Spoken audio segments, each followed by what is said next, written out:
नमस्कार, मैं हूं कविता मिश्रा और स्वागत है आपका हमारे चैनल एवन न्यूज टीवी में। रुक करते हैं दिन भर की बड़ी खबरों की तरफ।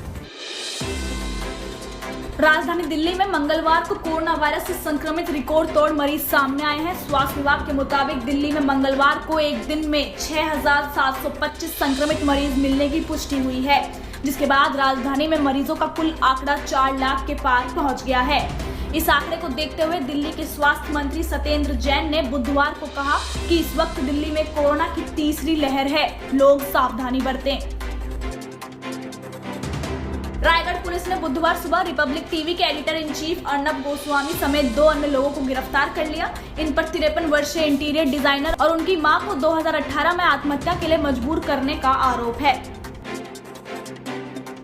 सेना प्रमुख जनरल MM नरवणे का 3 दिवसीय नेपाल दौरे के लिए काठमांडू पहुंचे हैं। बीते कुछ महीनों से दोनों देशों के बीच सीमा को लेकर विवाद चल रहा है। ऐसे में भारतीय सेना प्रमुख का यह दौरा काफी अहम माना जा रहा है। चीन की चेतावनी के बावजूद अमेरिका ताइवान की सैन्य शक्ति को लगातार मजबूर कर रहा है। पिछले दिनों हुए समझौते के तहत अमेरिका की सरकार ने ताइवान को $60 करोड़ के सशस्त्र ड्रोन बेचने को मंजूरी दे दी है।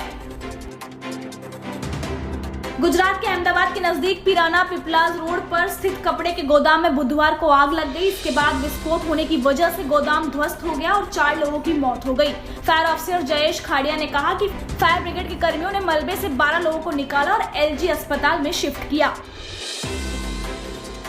दिल्ली के इंदिरा गांधी इंटरनेशनल एयरपोर्ट पर विदेश आने जाने वाले हवाई यात्रियों के लिए कोरोना वायरस टेस्ट की सुविधा मिल रही थी। ये सुविधा टर्मिनल 3 की कार पार्किंग में 12 सितंबर को शुरू हो गई थी।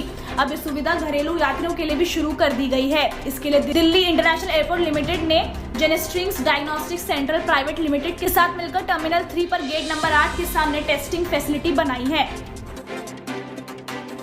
कृषि संबंधी बिलों पर प्रदर्शन के बीच ट्रेनों को रास्ता देने को लेकर केंद्र और पंजाब सरकार में छिड़ी जंग के चलते भारतीय रेलवे को करीब 1200 करोड़ रुपए का भारी नुकसान उठाना पड़ा है।